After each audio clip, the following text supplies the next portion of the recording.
underground dungeon, somewhere in the catacombs of Hammer Hall. It's Mortal Realms Rumor Mill. I'm 1/3 of the Tabletop Talkers. I'm Lord Commissar Wood, and as always, I'm joined by Josiah, the Heavy Flamer Freya, and Death's Disciple Darian.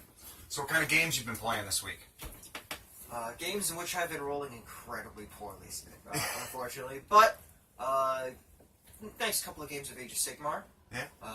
Lost all of them, but I played the list that I wanted to play. Nice Tempest Eye list. Yeah. In our Age of... What is it? Path to Firestorm? Yeah, Path to Firestorm, our combination of Path of Glory and Firestorm that we've talked about in our battle reports. You should check them out. Check them out. They're cool. We got 360, and now we're doing static ones as well, so you can get both views. If you don't like the 360 view, you can check out the static cam. I actually also played Age of Sigmar. I won my 2 games, but they were good games nonetheless against some very strong opponents. You played against Stormcast in one, and Lizardmen in the other? No, it was a Stormcast in both, and Caradon. Oh yeah, Caradon, because Tempest Eye. I was one of them, and I got crushed. Yeah, he played Lizardmen against me. So I played a 2,500 point game, just a pitch battle game against Lizardmen, and lost, man. I lost. I played 3 Durthus and lost 2 Durthus to Lord Croak before it all crumbled in front of my eyes. It was very bad. Durthus were the 1+ save too, so it was very tragic. But I should have recorded that one. I didn't. But but you learn from games like that, which is great. So any kind of games you lose, that's what's great about Age of Sigmar. As long as you're playing with good people, then it's always fun. You can shake hands afterwards and talk about, like, what did you see that I didn't do? It's like, oh, well, you didn't move over there, so that's why I took that guy. And then you're like, oh, okay. So it's really cool to be able to hang out and have a beer afterwards and talk about the game. All right, so first thing up this week in the news, we have a new fig coming out. Now, this is a new stand-up fig. I believe it comes out right before Christmas, or it might be a first quarter release. It is a Lord Castellan on foot, finally.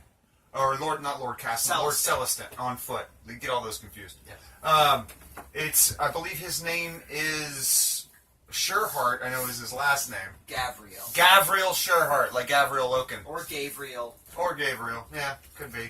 An angelic name. Yeah. Seraphonic.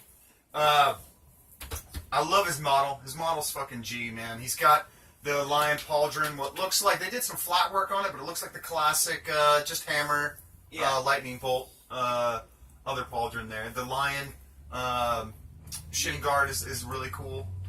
I kind of like the rune one, too. I don't think I've ever seen a rune one on the Stormcast. I'll have to look at the standard Lord Celestin to check him out. He might be double lion leg. Yeah, and I really like the shield. Oh, I love the double shield. Yeah. Yeah, it has the additional dangly accoutrement. Yeah, the little purity seal with that instead of a skull. Yep, so awesome. And the double lightning bolt along the top rim there. Yeah, that's also pretty cool. Yeah, super cool fig, man. I like it. And I like the little hammer in the pommel of the palm sword. Yeah, I really dig it. It looks more like a gladius too, that just has like shiny bits coming off of it. You know? Yeah, it's more of a gladius shape. I like it. Gladius. Yeah, just a giant gladius. Well, it's a gladius to monsters, but everyone else is a great sword. Yeah, exactly. He's killing it, man. He's killing it. I love this model. It's really G, man. All right, we got a new book coming out. We'll zoom in on it a little bit here. It's dealing with the Hallowed Knights. Looks like they're doing something in a plague garden, probably in Nurgle's garden. Well, there's a guy, Buell, that has been going to different realms and like starting little plague gardens. I've been reading this book, The Call of Archeon, and he's been like jumping through realm gates and like making gardens there wherever he goes. So it could be, this isn't Nurgle's garden, this is a plague garden. So I think it might be something where it's like an infested place, maybe in one of the living cities or something, and they have to go through and can't really see much from the cover, but it looks like the Realm of Life. We've got trees and stuff, so it could be the Realm of Life, and he's just coming there to hammer things out. Hammer it out. But I love the look of this dude on the cover, man. I love the lion breastplate with his abs in there and everything. Looks really good. Oh, so I brought this up because there is a new Great Unclean one coming out. It's supposed to be a new plastic kit. Now they've been redoing the Greater Demons as the different books come out. I don't think they've come out with a battle tome for Plague yet, have they? For Age of Sigmar? For Age of Sigmar, like a Nurgle's Acolytes or something, or the no, Rotbringers. Rotbringers just on their own have been strong. Okay. So that might signal that this battle tome's coming with like the cultists with demons mixed together, like they did with Blades of Corn and the Acolytes. It's a good possibility, considering I think the closest thing so far to their own book release they've gotten in Age of Sigmar was Clan Pestilence with Skaven. And Ratmen are a fantastic ally, but a poor substitute for proper Nurgle. Yeah, and they've been kind of mixing the mortals with the demons in all these new books and giving them the lore that they can share. Yeah, exactly, yeah. So it might signal that that's coming, that a new greater demon is coming, because everybody's rumoring that they've seen some of the parts of this thing and some of the concept art. This isn't it. It'll also mean yet another period of Nurgle ascendancy. I'm hoping it's as big as like the Glocken model, the Forge World Glocken. I hope it's that big, because the Glocken's a good size bigger than the Great Unclean one. I want it should be at least, the Great Unclean one was always the shortest of the Greater Demons. Yeah. So it should at least be as tall as a Bloodthirster standing, or where the neck goes on the Lord of Change that's come out. Beautiful. Yeah, if you look at the old Lord of Change, it's like that big. New Lord of Change stands a good bit taller, especially with the wingspan and everything on it. But he will definitely, if nothing else, be the widest. Yeah, that'll be cool. I hope it's actually more dynamic than just him sitting. Yeah. He shouldn't. He's going to look at least partially like a lump, but that's fine. But he should be a lump doing something. Yeah, it just always looks like, I always see them sitting down, even in the art, but things are running up to it. It doesn't seem like it could attack things if maybe they're just like we'll just like fuck a around. Very wide sumo kind of stance or something. Yeah, that would be cool. Or just maybe have him like, he could be sitting down, but just not as relaxed. He's like sitting on his leg there. It's a very relaxed pose. Well, he's having a good time. Yeah, he's chilling. I would like to see one, maybe he's cutting himself open with his sword. His cleaver coming across, spreading his own rot, because why not? Yeah. Or have some of that represented on the base, like maybe a plant that he's touching or something, or a person that's rotting and he's grabbing. I kind of want him picking his nose. Just like... That'd be great. He's Nurgle. Alright. So, a new event's coming up soon. Malign Portents. Now, we can kind of figure this is a death event, because we have a skull, which not necessarily represent death. But as you can see here, this is the representation of the War of Death. That's the symbol there. Yep, that's the root of... Shish. Shish is the wrong death? Yeah. Shish. Kitty? Get out. Yeah.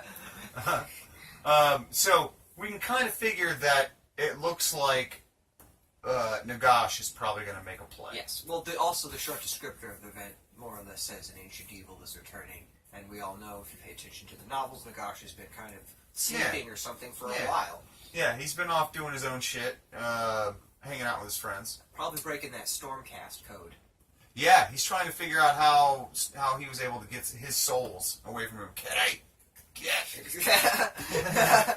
But yeah, he's probably going to make some Death Cast or Sheesh Cast or... That would be really cool. Or maybe if he can just figure out a way to make a full-on attack at Stormcast, where, like, as they die, I get to keep their souls now. Yeah. Also, there's a book coming out called, around the same time as the start of this, called Soul Wars. That's about Nagash finally striking back against Sigmar. Oh, really? What his plans had been this whole time.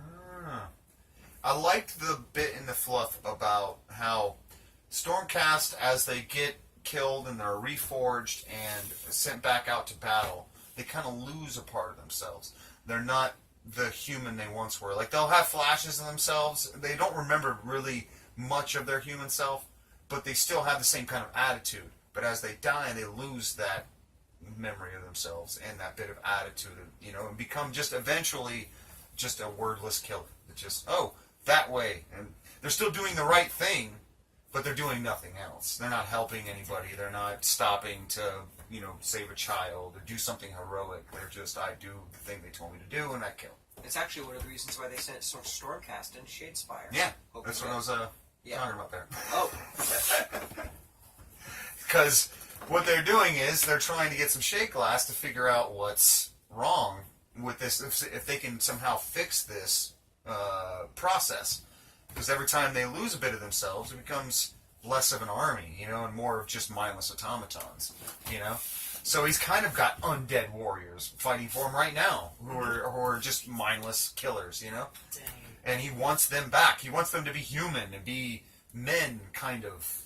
Yeah. Oberyn the Bold is kind of sad. He earned the Bold before he, I assume, died too many times, and now he's just like, yeah. Oberyn, the Deadful. Yeah. So, we've got a couple of figures. We actually got a figure for each aspect, each grand aspect. Death, chaos, order, and destruction. We've seen a couple of them so far. 2 of them have been teased. Yeah, one of the characters is the Knight of Shrouds.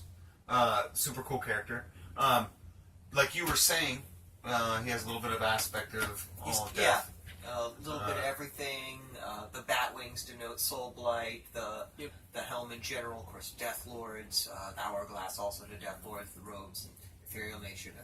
Night haunt, the sword and chainmail to Death Rattle. Thank you.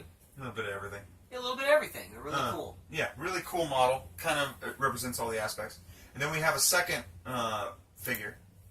It is the Dark Oath War Queen. She is the leader. You would think the chieftain was. No, this War Queen. She's like, screw you. You were under me. Yeah.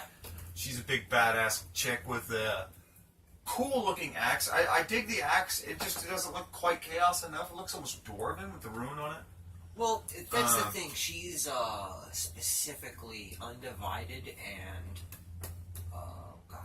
slaves to darkness. I really like the shield. If we could zoom in on the shield a little bit. Oh yeah. The shield's got it looks like what to me is 8 aspects, and they all have like a different rune in them for the Chaos Gods. Yep. I really like the little jewel encrusted plus spike encrusted shield or sheath. I love the little thing she's got for her Belt, thingy. cloth thing. She just looks awesome, man. I dig the scar. Yeah. The horns on that headdress crown thing are awesome. Super cool, man. The Super pauldron's great. Yeah, that's super cool too. We can zoom in a little bit on that. That looks really cool. All the horns everywhere is just incredible. Yeah, And she looks awesome. She looks like she is not to be trifled with. Yeah. And, when that giant dude, the Dark Oath chieftain from the Silver Tower, has to bow down to her, that she ain't nothing to trifle with. So, we still have 2 aspects to see. Yeah. The destruction aspect, which I'm believing is going to be a big old orc. And whatever the aspect of order is going to be, probably a Stormcast. So, but as of now, these 2 figs are awesome. And it looks like it's probably... I'm thinking they're probably going to be like Slambos. Like super cool... can fit into any order or chaos or death or destruction army. All right, you want to tell us a little bit about this? All right, so the Blood Bowl, the inaugural Blood Bowl almanac for a game of fantasy football. It's a great purchase for those who are late to the game and haven't late to the game now, the new iteration of the game. And haven't been caught up with, want to get caught up all at once with the rules that have come out since the start to now. Right. It's got Blood Bowl Season 1 book, Season 2 book, and at least all of the characters that have come out since then. Oh, nice. Nice. Probably a few new like scenarios and whatnot, and I think there's a free card for the card sets that comes with it too. So it looks like they have some rules for, I guess, all the old teams, which came out initially, right, with the book, Yes. right? Is it updated from there? Have they like changed any of those, or like FAQ'd them, and they're going to change that in this almanac or something, or? A couple of them have been FAQ'd. A couple of specific scenario situations were always awkward in the game, or too overpowered. So they nerfed them to make them as fair as any other combination of skills. Okay. They also added a lot of neat and interesting teams that I didn't even know existed when I first played Blood Bowl. Oh, that's Like fan-created teams, like the Renegades teams. That's like some elves and some humans and some dwarves. But when you pass the ball between races, you got to roll to see, because everybody hates each other. It's Warhammer. That's one of the things. Warhammer. All the races hate each other for a lot of reasons. Yeah. So you got to roll, and if they if either of them fail the roll, it's like, nah. I'm gonna hold on to it. I don't trust you not to drop it. So this is kind of like the General's Handbook for Blood Bowl. Yeah. All right. Cool. They're seeming to do that at Games Workshop a lot with their products. They've got the General's Handbook 2017 now, which is really cool. Added a lot to narrative play, expanded like points, made that a little more fair, a little more balanced, I believe. Even changed one of the War Scrolls. They just came out with chapter approved for 40K, so now they got this coming out. That's really awesome. So it's kind of like a remnant of the old Living rulebook. Yep. That's cool. I'm really liking it. And Elf Team! Awesome. This is cool. If anything kind of gets me into Blood Bowl, it's probably The Elf Team, Yeah. they're a strong team, and a lot of complaints about Elf teams. Yeah. They have great dodge skills, great movement abilities. I tons love of their throwing the potential. little masks they got. I love the little face masks. Look Yeah. really cool, man. These guys are really cool to me because they actually properly represent the aesthetic of in between High and Dark Elf. Yeah, they do have a little bit of evil to them. The spikes, a little bit of stuff, but they definitely keep the high elf blonde and kind of stuck up ways of the high elves. You could use this to make the High Elf team, or the Dark Elf team, or the generic Elf team. I really like the ball thing too. Oh yeah, spinning the ball on the long ways Little like turn that. counter. That's freaking. That's super cool. Super elfy. They can do that too. All right, so that signals that we've gone all the way around our pictures. So now we're going to move on to our next segment, which is epic battles. Epic battles!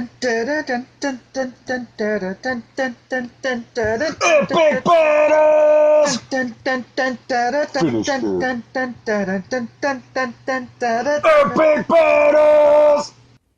Epic battles is where we take two characters, one from Age of Sigmar and its lore, and one from modern day pop culture and all of it has to offer, and we have them fight to the death for our amusement. Bear in mind, all plot armor. Now, today, we have the Spirit of Durthu versus the Almanac, The Swamp Thing. the Swamp Thing. Guardian of the Green. Guardian of the Green. Now, first off, I want to make a thing kind of clear, because I don't think we've talked about it before. If you have a magical weapon, I want to say it's going to damage anything in our fights, because we can't... If you have a magical sword and you come from, say, you got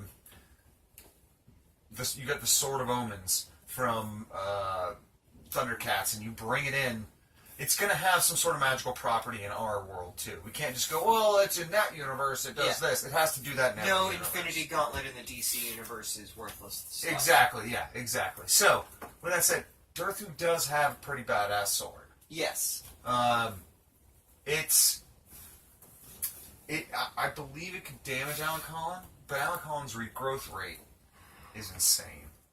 Yeah, its P regenerates faster than Wolverine. We've seen him die and just come back, but he can come back almost instantly from death. Yeah.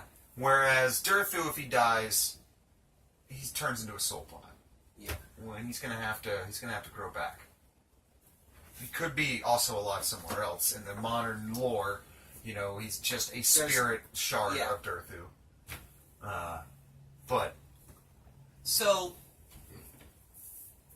are we going to throttle back Swamp Thing's powers a little bit? well, he can only affect as much as we're in our tabletop talkerz arena. Okay. So he could just make that green, which benefits both of them. If Durthu closes before he can react, and he gets him with that sword and just takes off his head, I would say a head blow would kill him. Magic Durthu sword. would be the one to do it. Magic sword. It'd be like Shazam or something having a magic sword that you could cut Okay. Swamp Thing's head off We're with. Loki Pokey sticking them, correct? Yeah. Okay. So Alan Holland's unrestrained. He's just like, I'm fucking gonna kill this thing in front of me. He could just grow gigantic and step on him. Yeah, Durthu can't do that. Do you think magic sword could cut through enough? Could he get there fast enough to stop it? Alright, so Durthu... Alan Holland is no slouch. He's gonna be able to like bob and weave a few Alec Holland's blows. fought Maybe he gets his Superman. arm cut off and it stays cut off. He can't grow it back. Alec Holland fought the Spectre. Yeah, who is the hand of God? Like, you grew gigantic to do it too, like city-sized, and just... Would that take some time? And he can only grow as big as our arena. Yeah. He could still, like, we've had crazy things in our arena. Yeah, he's... Should we put him in a tiny arena? It's like a fish. Well, tank. then we can't like It's like a... skew it towards. Let's Durthu. say he can at least grow as tall as a man compared to, as like me, compared to the Durthu fig. Yeah. Alright, so that sword, still magical, would still cut the fuck out of his Say legs. it was a little lightsaber. Yeah, Say yeah, Durthu that's- was holding a little lightsaber, the He does Durthu 6 figure, at the, like... and you were like trying to step on Durthu that. spends his and first have a round lightsaber. charging.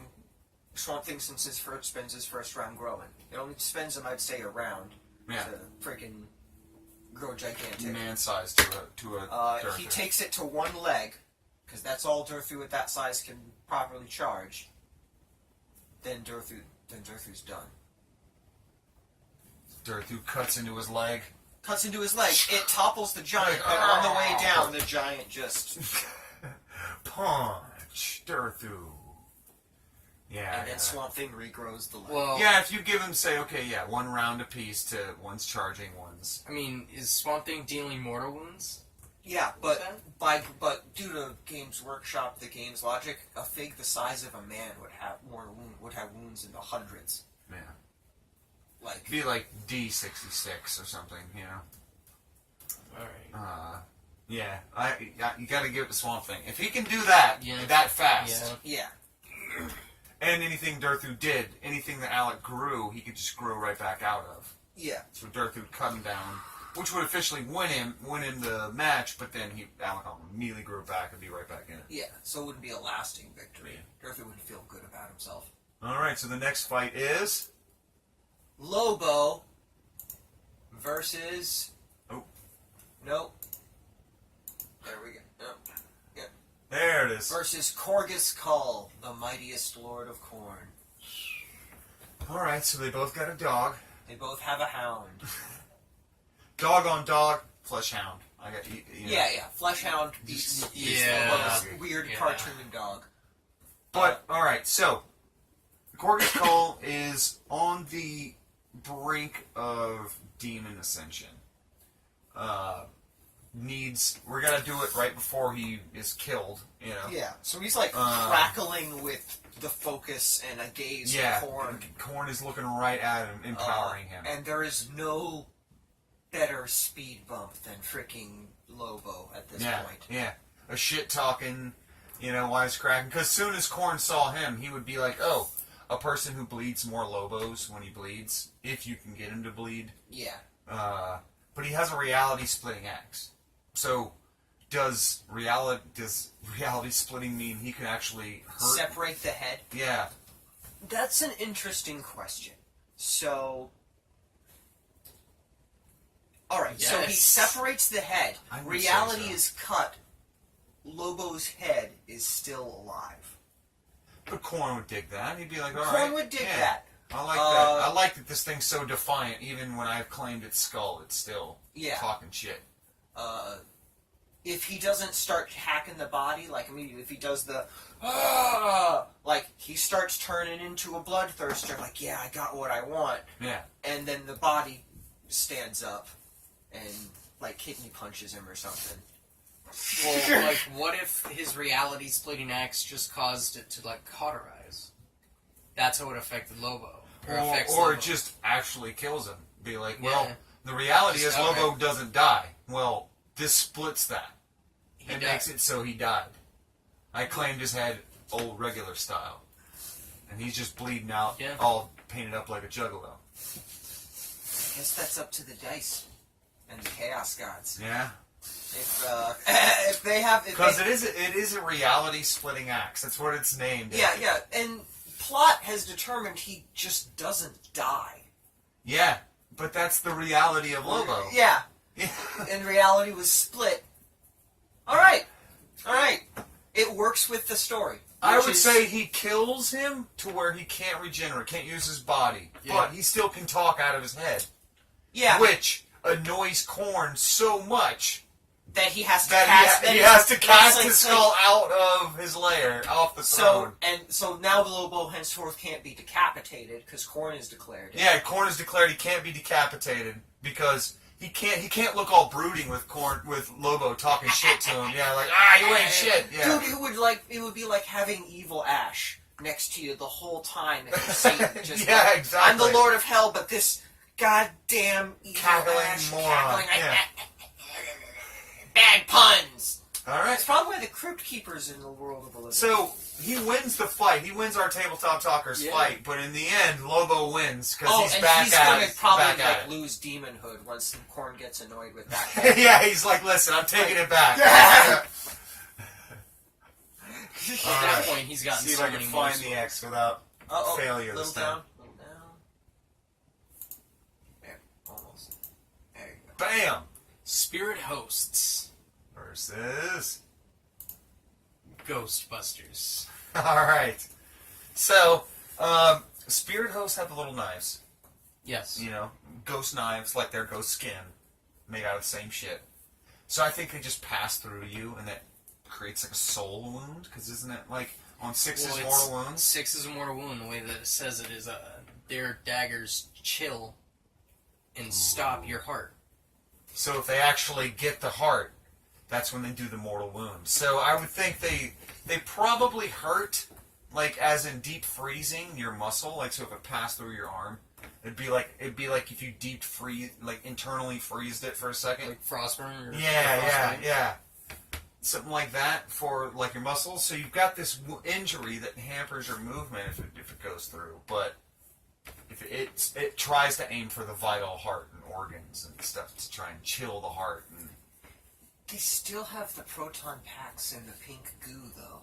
yeah. All right. So this is specifically you chose the Ghostbusters 2 pictures. Yes. And the painting would not exist if they were not victorious in 2, so they have an ample amount of pink goo. Pink happy goo. That Pink makes, happy goo. makes things happy. Yes. They all have proton packs. They've got traps. So a unit of spirit hosts is how many? 3. 3. All right. And there are 3 individual ghosts On each base. on On each each base. base. So Okay. it's So 9 9 ghosts. Okay. So if there's 9 ghosts out, so we've got a unit of Ghostbusters and we've got a unit of spirit hosts. So there's 9 spirit hosts flying through our arena, right? So we come in, the crowd's screaming, they're scared because they're flying close to them, but we've got 9 ghosts flying around our arena. So they pop in, they have to have Ecto 1, right? Yeah, so they come in, come to a Tokyo Drift, and they all pop out, grab their proton packs, and gear up. So I'm going to say we don't get Rick Moranis in this. Okay. So we don't get Rick Moranis' extra Ghostbuster, 5th Ghostbuster. So we just got the 4. We've got Happy Goo. We've got Traps. I say spirit hosts are always coming out of a skeleton. Or some sort of, like, bauble. Tombstone or something. Yeah. So if they can happy goo that, then they can happy goo 3 of them. Then you've got some, like, party ghosts now. Now, is the happy goo enough to get through the will of Nagash? For our fight, I would say The that happy have goo to be, is yeah. enough to get through the will of Vigo. Lord Who Vigo. is no Nagash? He is a necromancer throughout time. Every Who all almost right, destroyed we all of can- New York all City. right, due to the whole multiverse thing and how every fantasy setting has a necromancer of godlike power, Yeah. we can only assume that in the Ghostbusters universe, He is our Nagash. Vigo is the necromancer of godlike power, and he was defeated by the Ghostbusters. So yes, Yeah. Happy Goo Alright. defeats the will of Nagash, or at least negates it while the Negates Happy it. Goo lasts. So, of course, the song's on. So when they happy goo the tombstone, and the 2 skeletons for one of the bases, they're like doing a little. Yeah. Maybe they're eating. Yeah. they're like Slimer. They're like eating stuff and like partying. Yeah, they become and, like, good ghosts. Yeah. Maybe Rick Moranis is in the crowd watching, and they like go up to Rick Moranis and they start like doing something with him, like doing the curly shuffle with him or something. All right, so 3 are out of the way, handled. Ghostbusters, classic Ghostbusters, like shooting and like pinning them. I say 3 get trapped. Well, how many are sliming the first 3? They move really as a group. I would say 1 has the slime. I would say So 1 is equipped with Ray, slime I would say instead of one the is- beam? 'Cause yeah. they had to substitute that, you remember? Yeah, because I believe 2 of them had that and 2 of them had proton packs. Yes, 2 of them that had that, 2 of them had proton packs. And So you want to do 2? 2 have 2 the and 2? slime? Yeah, Then I would say more get slime because it would, if you could see the things that are doing, you Yeah. don't need 2 guys to slime a gravestone, yeah. So I would 'Cause say when they confronted 1 Vigo, extra one on the other base would also be effective. 'cause So when they- 4 individual spirits out of our 9 would be slimed. yeah, because when they if we have confronted 2 Vigo, that was the Ghostbusters. setup they used. Yeah. 2 of them had slime cannons, and 2 of them. I had think proton. Ray and Winston. had Yes. slime cannons. So, So, how many get trapped? So we have 5 ghosts left. How many get trapped? 2? Yeah. I'll accept that. It's easy to kind of get a couple of them in a trap, because if you have, if Yeah, one of just them an open- shoots one, he holds it. The other one shoots one, he holds it. Then kind of like get them both kind of close together, and then open the trap, and they get sucked in. Yep. Yeah, So and they do have multiple traps. They just bring them. yeah. I'm seeing the problem is there's going to be at least 2 or 3 ghosts that are going to be not trapped and not slimed. I'm seeing there's 2. How many wounds does a Ghostbuster have? I'd say like 1. an average. 1. Well, they're heroes though, so all heroes would have more. 2. They live through New York. I mean, Well, that's just it. They're movie characters. They can survive movie wounds. alright, well, our wounds aren't movie wounds. I'll take plot armor, but Let's say movie 3. character Let's say armor. 3. 3? Let's say 3 wounds. So there are 15 wounds? 15 wounds for the squad. No. Well, no, it would be- 12 wounds for the squad. 12? 3 apiece. Alright. So we've got. What's the close combat attack of a Ghostbuster? 5+, 5+. No Rin, 1 damage. Does he whacks you with a proton pack? I think Have we ever seen them really fight each other? No, each but other was everything really shitty. everything has a melee attack though. they also do know that it's safe to spray each other with the goo, so they could Would that help them? Maybe if they coat themselves in the goo, the ghost won't go through them Well, because it's happy goo. it did fuck with the Makes it ghosts happy in the daggers. movie. Well, it might not chill you. If I remember correctly, like, they put the goo in the toaster to test what the hell it was, and all that it did was make the toaster happy haunted. Well, it just moves it, you know. Yeah. Because the thing, they had to have a Nintendo controller to... Yeah, I don't even know if that did anything. I think that might have been in there just to make one of them feel better. Because the whole thing, like, they were talking about is the reaction to emotions and thoughts. He wouldn't need to think, or unless it was just helping him focus. Like, I want it to do this. Well, yeah. Alright. Yeah. Okay. It definitely did something, because when he did it, it moved, Alright, you know. so then potentially if he sprayed the goo on him with the intent of it protecting him, it might protect him. Magic goo. I would say everything has a close combat attack. Alright. And you would give it at least a gun butt attack, like swinging a butt of a gun at it, you know, swinging a proton packer. 6+, 5+. No. I'd say 5+, 5+. 5+. It isn't an impossible thing, you know. Karajan gunbutts are, well, it's a dwarf doing it admittedly, but it's 5+, 4+, most of those are. Yeah, that's what I'm saying. 5+, 5+. That's a hard thing. It's like. Because it's not a real gun. And we know they They're don't just carry swinging knives. a metal thing. Yeah. It's basically at your head. Yeah, and then we know they don't carry knives. And they only get one attack apiece, so that's 4 attacks if you haven't killed one. At 5+, 5+, versus a wounded spirit host. How many attacks do they get? 6. They get 6 base. 5+. We've technically taken some 5+, 4+. So it's like 3 for each ghost. How many ghosts are left? Well, we can't do it that way. We gotta do it as the base. It's a wounded base. It still has as many attacks as. Well, it's 2 a ghost. If that's what you're wondering, it's 2 attacks per ghost because it's 6 per base with 3 on a base. Yeah. So yeah, but we can't do it that way because you don't take away attacks as it dies. Yeah. So if we're doing it as 4 Ghostbusters at 4+, 4+, versus a wounded, or 5+, 5+, versus a wounded spirit host at 5+, 6+, doing mortal wounds.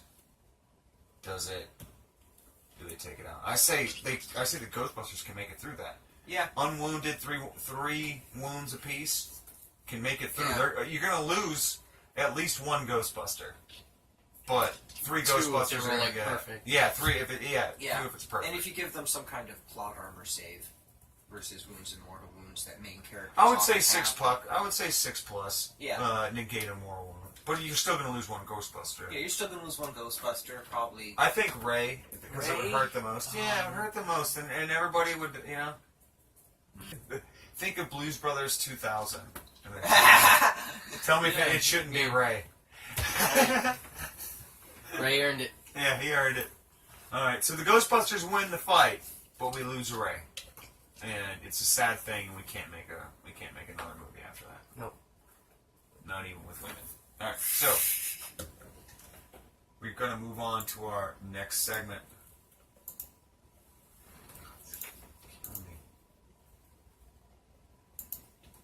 It's Better Know a Unit. Better Know a Unit's where we take a character and we look at their war scroll and we tell you a little bit about their battlefield role and just take a little bit of time to focus on what they are, what they do. So, this is Neave Blacktalon.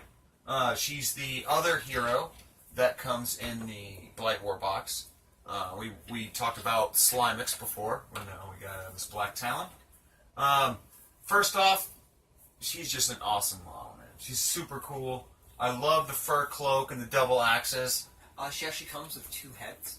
Oh, One really? is helmed and the other is not. I like the unhelmed. She looks just mad. She does not look happy. I love the axes, man. Yeah, the axes. If you had to hunt down Slimix, you wouldn't be happy either. Yeah, she's the Emperor, Sigmar's assassin. Yeah, Sigmar's assassin. Super cool. So each hit roll with her axes, she gets of a 6, gets her another attack, which is exploding because it doesn't limit it by 1. It doesn't say then does not generate more attacks. So with 7 attacks, you're at least going to get 1. So you're going to say you're going to have at least 5 wounds, or 5 wound rolls to make with this chick. She is deadly at 3+. Mm-hmm. Minus 1 rend, so you get the axe rend. You're getting a little bit of axe rend there. Super nice. She can run and run and shoot with her bolt storm pistol, which is awesome. Also, the fact that it's fucking 3 of 3+3+. I hate 3+3+ things that aren't. She what I shoots have. better than a Caradron. Yeah, she most shoots of the better time. than the entire Caradron army. Yeah. The Admiral's pistol isn't that good. Now, if you have like the war, what are they called? The Paladors, like the dudes on the Battle Chickens, and you use the Ride the Winds ability, where you can do like I think it's 3d6 and then travel that far. Or the Knight Aquilors, pretty much chuck them across the battlefield. Yeah. She, if she's near them, can go right along with them and be able to ride the winds with them. So she's super awesome. She's able to get in there and really like do damage fast. The big thing is you're not going to want to take your hero in at her. You don't want to go hero on hero with this lady. You want to throw units at her that can do a good amount of attacks. Yeah. If she's attacking a hero, she does damage 2 rather than 1. So super important not to go at her with a hero. You also don't want to throw her if you're using her, just her, at anything really, because unless you're trying to just use her as a distraction piece, because otherwise she's just going to die and not do the damage that you want her to do. Yep. Yeah, she's more of like run with a group, especially if you have Paladors. Paladors can attack the thing that is in front of the hero that you want to assassinate. So you ride the winds in with them, they charge whatever it is that's guarding the hero, and then she gets to move in and because she can place herself around, I think, within 6 inches of them. So she could be behind them when she started, and then come out up here, and then able to charge something while they accept the charge of a different unit, you know. So she's definitely pretty versatile in certain areas, you know. So you definitely want the Paladors or the other unit of those guys. Fantastic thing. Yeah, and it's super cool, man. And 6 wounds, can't beat it. Nope. 3+ save. You give her, you Mystic Shield her with an allied wizard and a 2+ save. Go to town. Go to. But if you can catch her alone with your big hero random monster like Vampire Lord or Star Drake or something like that. As long as you can heal it. Yeah, as long as you can heal it, just run in and kill her. Yeah. Just real as long quick as you can heal it. Yeah. Because if she gets a chance to attack, she's going to hurt you. Yeah. If you're confident, You know? you can do 6 She could do wounds. 14 wounds. She could take this out with perfect attacks and no saves. Take a Check dragon if out. you're falling one into turn. a Easier trap, said than done. and then make sure you activate that guy first and crush her. Or hell, send the dragon on its own. No rider. Now she's not doing 2 damage to it. Yeah, because it's a Yeah. monster. Yeah, and just face No, 2 I'm just terror gonna dice. eat you. Yeah. You know, they have, I believe, 14 wounds apiece. as Yes, well. they do. Yeah, and they're not fun. No. They're not very like scary. It's just a lot of wounds to have to work your way through. Ugh. All right, so we got a little. We got to better know Miss Neave Blacktalon. I can't see shit in that corner, man. Ah. Luckily, I closed both of them. Or did it? Alright, so we're going to move on to our last segment before 20 Questors. Ooh. It's called Underworlds Overview. What we're going to do on this Underworlds Overview, because we really don't have much new information about Shadespire, we're going to do a little contest, or not contest, but I guess a little segment where we get to dream about what our dream warband would be for future releases of Shadespire. Now, thinking about this, I love my Slavenith. I would like to see like a 4-man unit of tree revenants. And I'd like them to have like one guy with a sickle, one guy with like wave pipes who has like a cool little ability or something. And I'd like to actually see, like, because I believe there's 3 weapons that revenants can take, and maybe a spite, maybe 3 revenants and a spite revenant, which is the kind of twisted version of a tree revenant. He looks a little more fierce, and he's got the elf ears, no hair or anything, where the tree revenants have like long hair. Cool. So have one like spite and one, because a branch witch, like, that's my heroes really, and they're kind of doing teams with like a hero and some troops and stuff, and I'm like, I don't want necessarily a branch witch and some dryads. Because you won't be able to tell them really apart, except for whatever fancy stuff they did to their base. Yeah. So I'm thinking tree revenants would be really cool, because they're like the half human, half tree Cool. things, you know, kind of amalgamations. I think that'd be cool. I can dig that. Alright, so what would you like to see for I future Warhammer? would love to see Dark Elf Assassins. Is that what they're called? Darkblades. The Darkblades. A That'd be unit super of Or cool. 3 of them. Shadowblades or something like that. Oh, yeah, man. So I just have a bunch of unique, like... give them a lot of movement. Maybe they don't have as much health as some of the other things. 3 health apiece, you know, something like that. Okay. 3 or 2. But you make them really fast and hit really hard, you know. Some glass cannons.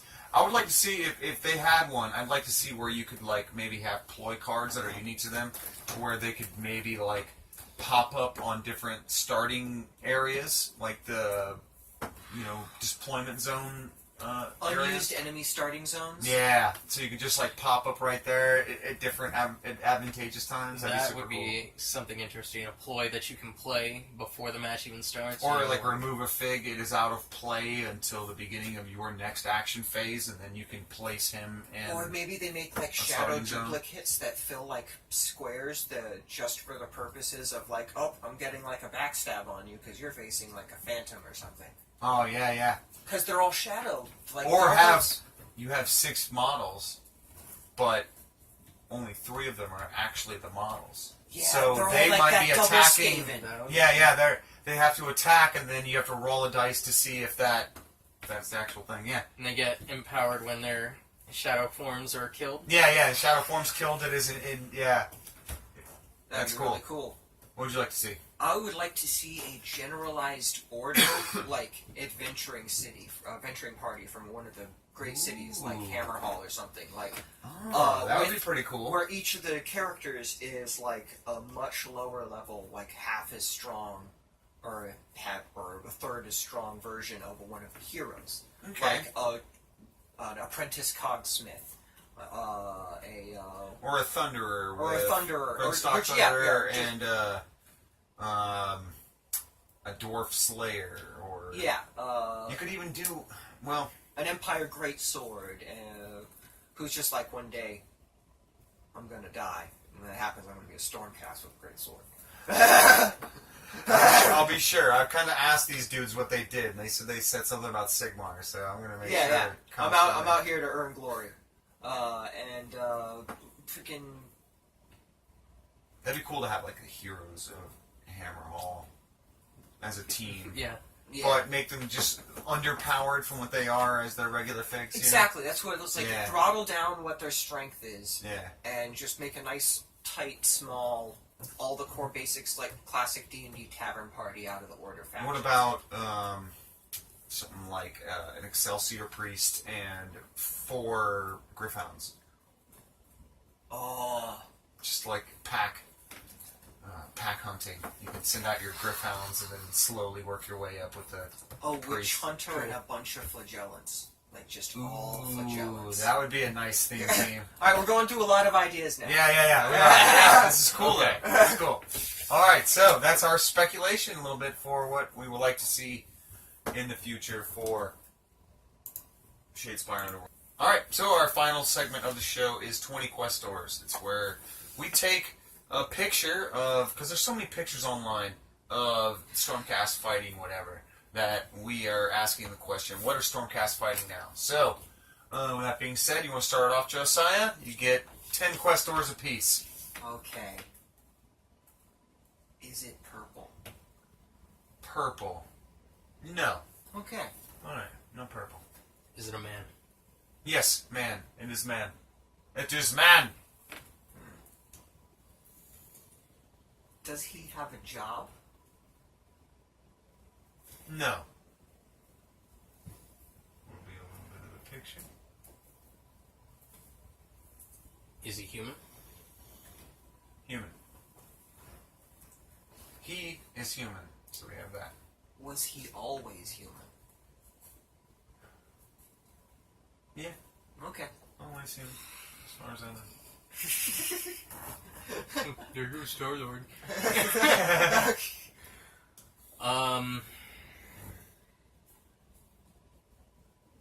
Is he fictional? Yeah, fictional.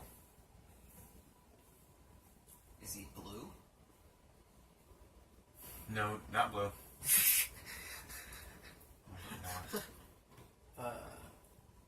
Does he solve mysteries?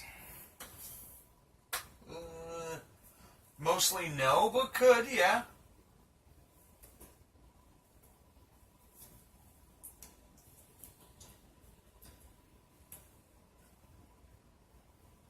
Has he ever had superpowers? I probably I'd say yeah, probably at some point. Is it Nightwing? No, it is not Nightwing. Wait a little bit more. Alright, so Stormcaster not fighting Nightwing. Does he have black hair? Black hair? No, not black hair. Does he have red hair? No. Yeah, a little bit more. You can see there's some corn action going on here. Was he in If the that's Dark any clue. Crystal? Dark Crystal? No, but he looks like he might like been a part of open casting, so maybe a little more. This might be a clue. Storecast. You're at 6 right now. Okay. Is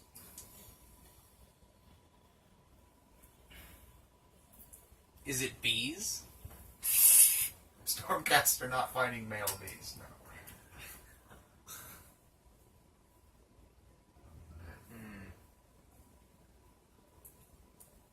Is he from cartoons? He is not from cartoons. What? Is it Will Wheaton? It is Wesley Crusher. Damn it! It is Wesley Oh, Crusher. Damn it, Wesley. He's fighting Stormcast. We asked so many questions Getting and his revealed ass it. whooped by Stormcast. Yeah, he is. He's currently screaming in pain because he's getting bit by Not the Griffin creature! the Griffin horsey thing. What was that one called? Gryffindor. This is a Griff Hound. Hufflepuff. Alright. So with that, we've come to the end. You're a Stormcast, Harry. Yes!